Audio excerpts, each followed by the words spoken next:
धन्यवाद। आज आपल्याकडे कणकवलीमध्ये नवनिर्माण सेनेचे माननीय अध्यक्ष राजजी ठाकरे आलेले आहेत। त्यांचं मी आपल्या सर्वांच्या वतीने स्वागत करतो। या सभेला उपस्थित माननीय राजजी ठाकरे, सन्माननीय दीपक केसरकरजी शिक्षण मंत्री, सन्माननीय बाळा नांदगावकर, सन्माननीय आमदार नितेश राणे, सन्माननीय आमदार राजू पाटील, माननीय आनंदराव अडसूळ, सन्माननीय नितीन सरदेसाईजी, सन्माननीय अविनाश अभ्यंकर, सन्माननीय प्रभाकर सावंतजी, सन्माननीय ज्ञानेश्वर म्हात्रेजी, सर्व उपस्थित भारतीय जनता पक्ष, नवनिर्माण सेना आणि महायुतीचे मित्र पक्षाचे सर्व पदाधिकारी, बंधू भगिनींनो आणि मित्र आणि पत्रकार मित्र, लोकसभेची निवडणूक अवघ्या 2 दिवसावर येऊन टेपलेली आहे। 7 तारीखला होऊ घातलेल्या या लोकसभेच्या निवडणुकीच्या प्रचारार्थ म्हणून ही आजची सभा आहे। या सभेसाठी माननीय राजजी ठाकरे आलेले आहेत। त्यांना मी आमंत्रण दिलं, एक फोन केला आणि सांगितलं, राजजी आपण कोकणात या। मी पुढे काही बोलण्या अगोदरच म्हणाले मी येणार। शब्द द्यावा आणि तो पुरा करावा, त्याला म्हणतात राजजी ठाकरे। आणि म्हणून आज ते आले आहेत। हा जो कोकणातला लोकसभेचा मतदारसंघ आहे, सावंतवाडी ते चिपळूण 300 किलोमीटर अंतर आहे। काल रत्नागिरीमध्ये माननीय अमितजी शाह यांची सभा झाली। त्या सभेमध्ये आपण परत मोदी साहेबांना, नरेंद्र मोदी यांना तिसऱ्यांदा पंतप्रधान का करावं यावर ते बोलले। गेल्या 10 वर्षात 2014 ते आज मितीपर्यंत गेल्या 10 वर्षात माननीय मोदी साहेबांनी या देशासाठी, देशाच्या अर्थव्यवस्थेसाठी, विकसित भारत बनवण्यासाठी, आत्मनिर्भर भारत बनवण्यासाठी जे काम केलं, हे पाहता मोदी साहेब परत तिसऱ्यांदा यावेत आणि भारत महासत्ता बनवण्याचं काम त्यांच्या हातून व्हावं।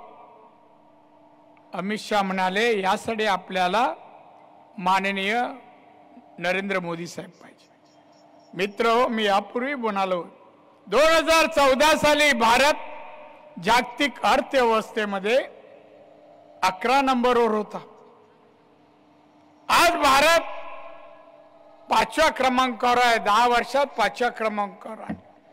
पण त्याच वेळी मोदी साहेब म्हणाले, आता भारत 5व्या क्रमांकावर आहे, पण 2030 साली भारत 3ऱ्या क्रमांकावर जाणार आहे, आम्ही आणणार आहोत।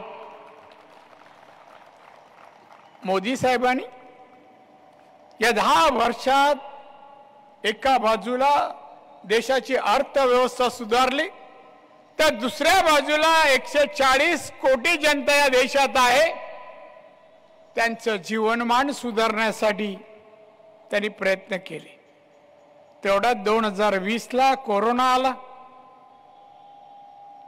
परदेशी अनेक देश कोरोनामुळे तिथे मोठ्या प्रमाणामध्ये मनुष्यहानी झाली, आपल्या देशाही लाखो लोक गेले। आणि त्यावेळेला मोदी साहेबांनी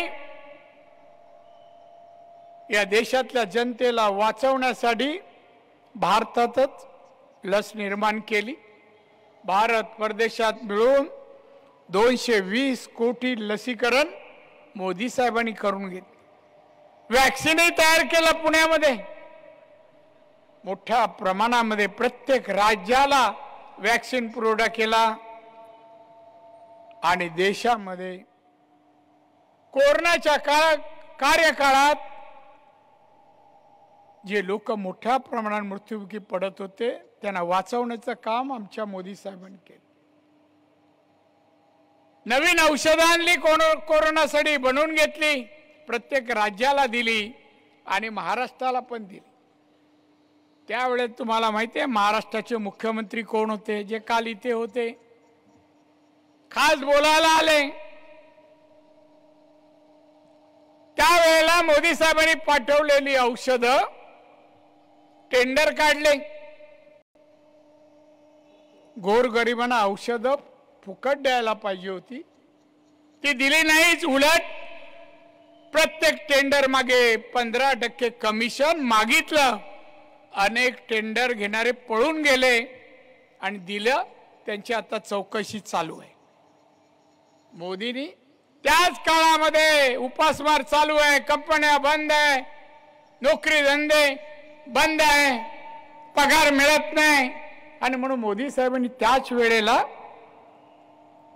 140 कोटी जनतेपैकी 80 कोटी गरीब जनतेला मोफत धान्य तेव्हा सुरू केलं. आजही सुरू आहे, पुढच्या 5 वर्ष सुरू राहणार आहे. मोदीने एका बाजूला मोफत धान्य तर यांनी कमिशन. हा फरक आहे, फरक आहे. बांधून आज आम्ही सांगतोय अब की बार 400 पार. कशासाठी?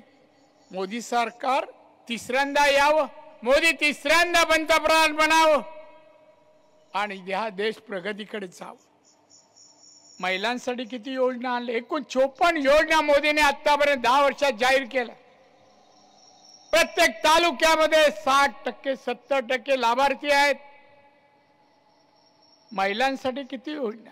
मुद्रा योजना आणली. मुद्रा योजनेमध्ये गॅरंटी नाही आणि व्याजही नाही. महिलांची ग्रामीण भागात अडचण शौचालयाची होती. मोदी साहेबांनी किती शौचालय 10 वर्षात दिले? 11 कोटी 72 लाख शौचालय दिले, तर 8 कोटी घरांना नळाने पाणी दिलं. 4.25 कोटी गरिबांना घर नव्हती, छत नाही, पक्की घरं दिली. 4.25 कोटी लोकांना.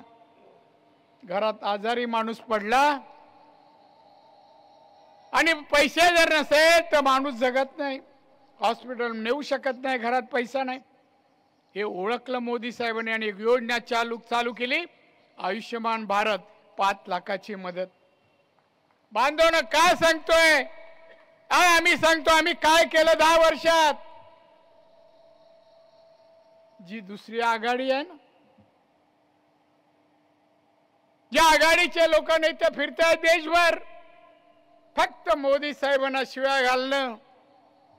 हे सरकार परत निवडून येणार नाही ची हमी देत आहेत, पण मोदीने केलेलं काम आणि कार्य याच्यावर काय बोलत नाही आणि स्वतःचंही काम सांगत नाही. काय केलं?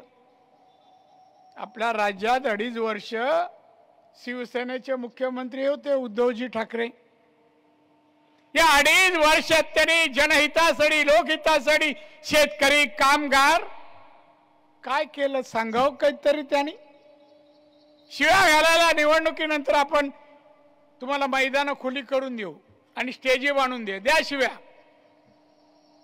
कारण दुसरं काही येतच नाही. मला पत्रकाराने एक प्रश्न विचारला. प्रश्न असा होता, उद्धवजी ठाकरे आणि राजजी ठाकरे काय फरक? मला फरक प्रत्येक 2 माणसात असतो आणि हा फरक फारच आहे. नाही कोणता? मला राजजी ठाकरे मी ओळखतो ते असे आहेत, माणुसकी जोपासणारे राजजी ठाकरे, मैत्रीचं पावित्र्य टिकवणारे राज ठाकरे, दिलेला शब्द पाळणं हे राजजी ठाकरेंचं वैशिष्ट्य आहे. वक्तृत्व आणि एखादा विषय जनतेला समजून सांगायचा, पटवून सांगायचा, तो त्यांना आत्मसात काही स्किल कौशल्य फक्त राज ठाकरेंमध्ये आहे. राज ठाकरे राजकारणाचा अभ्यास विद्यार्थी सेनेचे अध्यक्ष असल्यापासून मी पाहतोय. कोणताही विषय चर्चा आणा, त्या विषयाला न्याय द्यायचं काम आतापर्यंत राज ठाकरेंनी केलेलं आहे. असे आमचे राज ठाकरे. आणि आता दुसरे, यांनाही बऱ्याच वर्षापासून ओळखतो. एखादा माणूस रस्त्याने नवीन शर्ट घालून निघाला आणि यांची गाडी मागे असली, बघा नवीन शर्ट शिवलं, कुठून आणलं असेल, पैसे कुठून आणले असतील. अरे पण तुला काय दुःख होतं, ते नवीन शर्ट घातलं, अभिनंदन कर, चांगलं शर्ट आहे. विकृती असलेला माणूस म्हणजे उद्धवजी ठाकरे. आता आम्ही कोणाला काही म्हणतात, तो माझा इतिहास त्यांना, मी वयाच्या 15 वर्षापासून शिवसेनेत बाळासाहेब ठाकरे यांच्या शिवसेनेत 2 रुपयाची पावती फाडून परब क्लास मधून मी शिवसैनिक झालो. मला तेही ओळखतात माझं पूर्ण आयुष्य. आणि इथे आले काल एक वाक्य बोलले, हो शोभा देत नाही त्यांना. अहो एक माननीय मोदी साहेबांना शिव्या देता, अमित शहाना शिव्या देता. अहो कोणी कोणाबद्दल बोलावं, याला काही मर्यादा आहे, संस्कार आहेत, याची नाही चिंता. फक्त शिव्या देणं, अब के बार मोदी तडीपार. सोपं आहे काय. किती जण खासदार आहेत? 5 खासदार आहेत. शरद पवारांकडे किती आहे? 3. 5 3 8. आणि गावभर फिरतोय ना 1 राहुल गांधी, त्याचे किती आहेत? 50. 58 खासदार. आमच्या आजच 303 आहेत आणि आम्ही 400 गाठणार आहे. सत्ता कशी काय येईल? काय राहुल गांधीचा जाहीरनामा मी वाचला हो. हमारी सत्ता आ जाएंगी और हम 1 लाख रुपए हर घर के लिए बैंक में जमा करेंगे. हर घर वाले को 1 लाख रुपया उनके अकाउंट में जमा करेंगे. अरे सत्ता आली तर देणार ना, तो पण स्वतःच्या अकाउंट मधून 5 लोकांना तरी दे. बांधवानं नाही, फक्त हम हे करेंगे वो देंगे. पण आज सत्ता येतच नाही तुमची. तेच उद्धव ठाकरे, तेच उद्धव ठाकरे. आता कोणी होते आमचे केसरकर बोलत होते खोके. आता खोक्याबद्दल उद्धव ठाकरेंनी बोलू नये, खरंच बोलू नये. का त्याने कधी खोके घेतले नाही? मी कधी मातोश्रीच्या आतल्या गोष्टी कधी जाहीर सभेत बोललो नाही. पण मी एका दिवशी 7:30 वाजता बरोबर मातोश्रीत शिरलो आणि साहेब बसतात त्या कॅबिन मध्ये. कॅबिन उघडली, दरवाजा आज जातोय, तर आज मोजणं चालू आहे स्पीड मध्ये. 3 जण बसले. मी तसंच लिफ्टने वर गेलो साहेबांकडे. साहेब बोलले काय चाललंय तुमच्या कॅबिन मध्ये? असंच चाललंय, मोजणं चाललंय. अहो उमेदवारांकडून पैसे घेतात. साहेब बोललो ज्याच्याकडे पैसे घेतले त्यांनी 30 वर्ष दिवस रात्र शिवसेनेसाठी आणि केसेस घेतल्या आणि त्याच्याकडून पैसे घेतात आणि ते मोजतायत. थांब इथे बेल मारले आणि बोलवलं. हे मी पाहिलंय, तुम्ही त्यांना काय खोक्या म्हणता? कधी उद्धव ठाकरे तुम्ही नोकरी केली? कधी व्यवसाय केलात? मर्सिडीज फिरवता कधी केली? काही बोलायचं खोके. अरे तुमच्यावर तुम्हाला सांभाळता आलं नाही. 40 आमदार डोळ्यासमोर बसलेल्या मीटिंगला चालत गेले, काही अडू शकला नाहीत, काही अडू शकला नाही. यावरून तुमची पात्रता, तुमची कुवत, क्षमता हे माहिती आहे सगळ्यांना. हे दमबिम द्यायचं काम तुमचं नाही हो.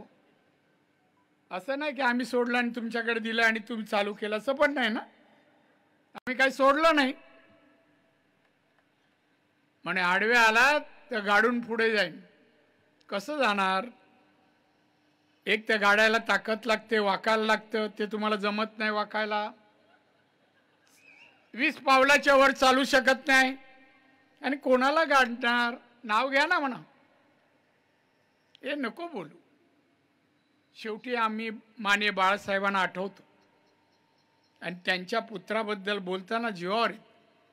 आमच्याबद्दल असं काय बोलू नका. आम्ही कृती करणारी माणसं आहे, आम्ही बोलणारी माणसं नाही आहोत.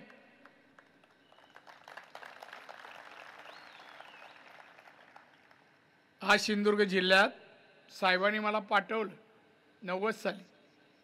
नारायण जा, तिथल्या लोकांनी तुला मागणी केली, जा तिथे. गेलं साहेब मला ओळखत नाही कोण, तुला जावं लागेल. आणि आलो. 34 वर्ष आली. काय नाही सिंधुदुर्गात केलं हो, तुम्हीच सांगा, मला सांगायची गरज नाही. काल कोणतरी उठून सांगायला पाहिजे होतं. ही जी सगळी धरणं आहेत ना, मोठी, मध्यम आणि लघु, सगळी धरणं मी सुरू केली. पाणी टंचाई सिंधुदुर्गात नाही. अगदी उंच उंच डोंगरावर जे धनगरवाडे आहेत ना, वीज मी पोचवली. एक घर असलं तरी वीज त्याच्या घरात आहे. अंधारात कोण सिंधुदुर्गात नाहीये. रस्ते, वाडी, गाव पण रस्ते डांबरीकरण मी पोचवले. शाळेत शिक्षक नव्हते, शिक्षक असलं तर वर्ग नव्हते.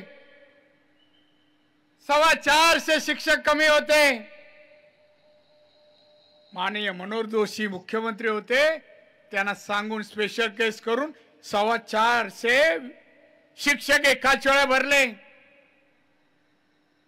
या जिल्ह्याचा विमानतळ असो, मेडिकल कॉलेज असो, 650 बेडचं हॉस्पिटल असो, हा हायवे, 4 पदरी हायवे,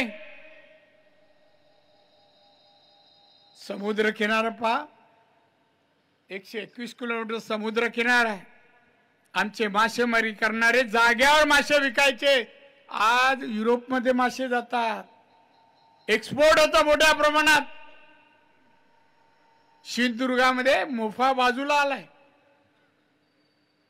टेक्निकल सेंटर इथे ओरसला काढलं. इंजिनिअरिंग आणि फूड प्रोसेसिंग चे उद्योग इथे यावेत म्हणून त्याचं प्रशिक्षण घेण्यासाठी 200 कोटीचं प्रशिक्षण ट्रेनिंग सेंटर काढलं. दोडामार्ग मध्ये आपण मेडिकल हॉस्पिटलला लागणारे यंत्रसामग्री बनवणारे 500 कारखाने, सिंगापूरचे एक इन्व्हेस्टर आहे अनु पातोय पाहून गेलाय. बांधव पायाभूत सुविधा 100% दिल्या. आता फक्त नोकरीचा प्रश्न सोडवायचा आहे.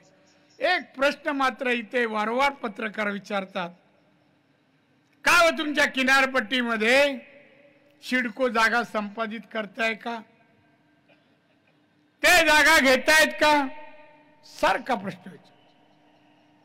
मी सांगू इच्छितो, जर सरकारी अधिकारी कोण असतील, असं काय मनात जरी असेल ना, सिंधुदुर्ग किंवा कोकणातल्या कुठल्याही किनारपट्टी सिडकोने 1 इंच जागा खरेदी करायला देणार नाही. ॲक्विशन करायला देणार नाही. इकडे ॲक्विशन करायचं आणि दुसऱ्याला द्यायचं.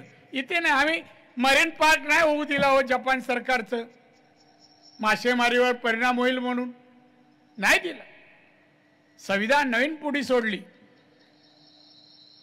म्हणजे परंत पूज्य बाबासाहेब आंबेडकरांनी घटना बनवली. हे घटना बघा बदलू पाहतायत मोदी साहेब. कोणी सांगितलं तुम्हाला? स्वप्न पडतात का न झोपता? मोदी साहेबांनी स्वच्छ शब्दात सांगितलं, अमित भाई शहानी सांगितलं, आम्ही घटना बदलत नाही. परत पूज्य बाबासाहेब आंबेडकरांना आम्ही दैवत समजतो, नतमस्तक होतो. पण हे बोलण्याचा अधिकार काँग्रेस आणि त्यांच्या मांडी लावून बसलेले उद्धव ठाकरे शिवसेना यांनी, शरद पवार यांना आहे का बोलण्याचा अधिकार? या काँग्रेसने बांधवानो, काँग्रेसने 80 वेळा घटना 60 वर्षात बदलली. 80 वेळा. मग 80 वेळा घटना बदलली. सावरकरांबद्दल न बोलायचं बोलतायत राहुल गांधी, सोनिया गांधी, शरद पवार. ज्या स्वातंत्र्यवीर सावरकरांबद्दल माननीय बाळासाहेबांना गर्व होता, अनेक वेळा उल्लेख करायचा त्यांच्या कर्तृत्वाबद्दल. आणि आज जे सावरकरांविरुद्ध बाबासाहेबांच्या घटनेबद्दल बोलतात त्यांच्या मांडीला मांडी लावून बसतायत आणि आम्हाला बोलतात तुम्ही घटना बदलताय. संविधान बदलने चला है, संविधान हम नहीं बदल रहे. फक्त खोटे आरोप करतायत. मोदी साहब बोले ये महाराष्ट्र में एक आत्मा भटक रहा है, अस्वस्थ है, वो भटक रहा है. लगेच दुसऱ्याशी नाव न घेता दुसऱ्यांनी खुलासा केला पवार साहेबांनी. हा माझा आत्मा भटकतोय. महागाईसाठी जनतेला महागाई वाढली आहे तेव्हा जनतेची चिंता आहे. माझा आत्मा अस्वस्थ आहे. गरिबीमुळे आणि महागाईमुळे नाही, शेतकरी आणि महागाईमुळे. मला पवार साहेब विचारायचं आपल्याला, आपलं वय आता 84 वर्ष आहे. आपण 12 वर्ष केंद्रात कृषी मंत्री, 10 वर्ष 2 वर्ष संरक्षण मंत्री होता. महाराष्ट्राचे 4दा मुख्यमंत्री होता. 1 2 3 4 वेळा. एवढे वर्ष मंत्री केंद्रात राज्यात मुख्यमंत्री असतानाही या देशातला शेतकरी गरीब आहे. तो आर्थिक सबळ करण्यासाठी तेव्हा काही सुचलं नाही, तेव्हा अस्वस्थता आली नाही, तेव्हा गरीब दिसला नाही, महागाई तेव्हा जाणवली नाही. काही सोयीचं बोलायचं आम्हाला माहिती आहे. आणि मोदी साहेबांना उलटा टोला मारता. हा मी आहे, मला माहिती तुम्ही कबूल करणार.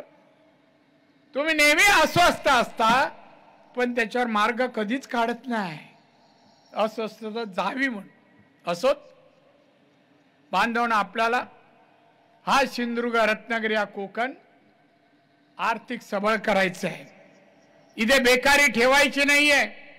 रस्ते, पाणी, वीज, शाळा, आरोग्य, प्रत्येक तालुक्याला इंग्लिश मीडियम शाळा मी दिली आहे. डॉन बॉस्को इथे आणलेला आहे. मेडिकल कॉलेज आहे, इंजिनिअरिंग कॉलेज आहे. 1600 विद्यार्थी इंजिनिअरिंग कॉलेजमध्ये आहे. 450 डॉक्टर बनत आहेत. महिलांचे फूड प्रोसेसिंगचे क्लस्टर आपल्या जिल्ह्यात येत आहेत. महिलांसाठी, नोकऱ्यांसाठी, मुद्रासाठी 20 लाखाचं लोन, याच्यामध्ये व्याजही नाही आणि गॅरंटी नाही. हे सगळे उद्योग या कोकणामध्ये येणार. आपल्याला मी सांगेन, मी मंत्री जेव्हा पहिल्यांदा झालो तर माझ्याजवळ 8 कोटी उद्योजक होते, 18 कोटी कामगार. या 8 कोटीमध्ये 13% फक्त महिला उद्योजक होत्या. आज विचाराल 29% महिला उद्योजक या राजवटीत झालेले आहेत. मला असं म्हणायचं आहे, मी तर हे सगळं काम कार्य लोकांसमोर आहे. चौपदरी रस्ता आहे, ब्रिज, मोफा विमानतळ. काल म्हणाले मोफा मी आणला. कुठून आणलास रे? कुठल्या दुकानात मिळाला तुला? कळत नाही. अरे काय चोरेल म्हणा. कसा एअरपोर्ट मिळतो ते तर सांगा तरी झाला, पद्धत तरी सांगा. प्रफुल्ल पटेल केंद्रात मंत्री होते, त्यांच्याकडे खातं डिपार्टमेंट होतं. मी रेव्हन्यू मिनिस्टर होतो महाराष्ट्रात. एकदा प्रफुल्ल पटेल माझ्याजवळ आले, राणेजी हे माझं गोंदियाचं काम करा ना. महसूलचं काम होतं. मी बोललो ठीक आहे, मी करतो काम, पण एक गोष्ट आहे, नवीन योजना तुमची येते, नवीन एअरपोर्ट येत आहे, सिंधुदुर्गामध्ये एक एअरपोर्ट द्या. मी तुमचं इकडे काम करतो, तुम्ही माझं काम करा. मला हात मिळाला, राणेजी डन. आणि 1 महिन्यामध्ये त्याने ऑर्डर दिली. तेव्हा हे तिकडे ॲक्विशनला अधिकारी गेले. हा इथला खासदार लुटपुंजा काय मला नाव नाही माहित, तो तिथे झेंडा घेऊन विमानतळाला जागा द्यायची नाही, शेतकऱ्यांची जागा घ्यायची नाही. मला कळलं की आंदोलन चाल. मी गेलो तिथे. पोलिसांना विचारलं काय चाललंय. ॲक्विशन आले ना अधिकारी, मग हे काय कर. नाही ते विरोध 15 माणसं आहे ना, 15 माणसाचा विरोध. बरं गाडीत घाला आणि घेऊन जा. आणि मी तिथे जाऊन फिरलो, प्रभू माझ्याबरोबर होते, सुरेश प्रभू. बरं इथे शेती दिसते हो, सगळा काळा दगड होता, गवतही नव्हतं त्याच्यावर. आणि येऊन तो शेत. आणि त्यानंतर एअरपोर्ट टेंडर काढलं, मस्करांना मी दिलं. का मस्करांचे वडील त्यावेळेला PWDची कामं ब्रिजचे वर करायचे, माझ्या ओळखीचे. त्यानं ते काम दिलं. टेंडर हे रूपांतर बांधून झाला बांधवानो. आणि बांधून झाल्यानंतर उद्घाटन होतं. मी थोडं 5-7 मिनिटं माझं हेलिकॉप्टर लेट आलं. तेवढ्यात हे लोक उभे उद्घाटन करताना अधिकारी बोलले, साहेब राणेजी आ रहे ते रुको. मी आलो, स्टेजवर गेलो. आश्चर्य वाटलं मला. जो माणूस जमिनी संपादकाला विरोध करत होता तो माईक घेऊन येणाऱ्या लोकांचं स्वागत करत होता. मला आश्चर्य वाटलं. उद्धव इकडे बसले मला डाव्या साईडला आणि आई ते माईक घेऊन उभा. मी माईक हातून घेतला. मी म्हणलं, उद्धवजी हा तुमचा खासदार, इथे नवीन प्रकल्प आला का त्याला विरोध करतो, हा तोडफोड करणार आहे, हा 15% 20% घेतो. तोंडावर सांगितलं, इथे बसले ते आणि ते सांगितलं या कोकणात प्रकल्प येत नाही खासदारामुळे. हा चूप. असं बांधून खोटं बोलतात. एक गोष्ट 2.5 वर्षात या जिल्ह्याला दिली नाही, कोकणाला दिली नाही. आपल्याला सर्वांगीण विकास करायचा. तुम्हाला माझी क्षमता माहिती आहे. कोणत्याही प्रकारे मी या ठिकाणी मोठ्या प्रमाणात औद्योगिकीकरण करणार. सिडको इथे येऊ देत नाही मी. आणि तुम्हाला एकच सांगेन की कोणाच्या बोलण्यात येऊ नका. आता पत्रकार बरेच पाहुण्यासारखे आलेत, 25-30 संपादकांनी दिलेले प्रश्न घेऊन आले, विचारतायत. मी उत्तर देतोय, कारण ते सुखांचा प्रवास परतीचा होत आणि म्हणून मी त्यांना उत्तरही देतो. पण आपण सांगतो सिंधुदुर्ग रत्नागिरी चा लोकसभा मतदारसंघ मोदींनी 400 पार सांगितले. ते 400 मध्ये 100% असणार म्हणजे असणार. आणि म्हणून जास्त न बोलता बंधू भगिनीनो, आतापर्यंत 34 वर्ष तुमच्या सानिध्यात सहवासात वावरताना तुम्ही प्रेमच माझ्या वाट्याला दिलंय, माझ्यावर विश्वास टाकलेला आहे. मी तुमचा फार ऋणी आहे. मला राज्याचं मुख्यमंत्री पद मिळालं, माननीय बाळासाहेब ठाकरे यांनी दिलं. माननीय बाळासाहेबांच्या मार्गदर्शनामुळे अनेक पदं मिळाली. त्या पदावर मी यशस्वी झालो. आज खरं म्हणजे ही निवडणुकीसमोर लोकसभेमध्ये मी जात असताना माननीय बाळासाहेबांची आठवण येते. आज साहेब हवे होते, म्हणजे वन फिरून शिव्या देत आहेत ना, त्या दिल्या नसत्या. जाऊ दे, मी नाव घेणार नाही. त्यांनी जे काय पत्रकारांच्या भाषेत बोलले ना, आडवा गेला तर अमुक तमुक, त्या दिवसाची वाट बघतोय. आपण आपलं काम करूया. तुम्ही विश्वास आणि प्रेम देता असंच चालू ठेवा. येणाऱ्या 7 तारीखला तुम्ही सर्वजण नातेवाईकांसह मित्र मंडळी शेजारी पाजाऱ्यांना सांगा, या वेळेला एकच ध्यास एकच काम. 7 तारीखला सकाळी लवकर 11च्या आत जाऊन मतदानाच्या लाईनीत राहा, नंतर ऊन येतं. आणि म्हणून उष्णतेचा त्रास होऊ नये म्हणून तुम्ही सर्वांनी जावं. सर्वांनी जाऊन 100% मतदान या भागातून सिंधुदुर्ग रत्नागिरीतून व्हायला पाहिजे. आणि 400 मध्ये तुमच्या हक्काचा तुम्ही हाक माराल ते ओम म्हणणारा खासदार असायलाच पाहिजे. आणि म्हणून तुम्ही मतदान करून निवडून द्याल असे या ठिकाणी निवडून द्या विश्वास व्यक्त करून माननीय राजजी ठाकरे यांना परत एकदा त्यांचे आभार मानत असताना त्यांना दीर्घ आयुष्य आणि उत्तम आरोग्य, त्यांच्या मनोकामना माझा रामेश्वर पूर्ण करू दे अशी प्रार्थना करतो, रजा घेतो. जय हिंद, जय महाराष्ट्र.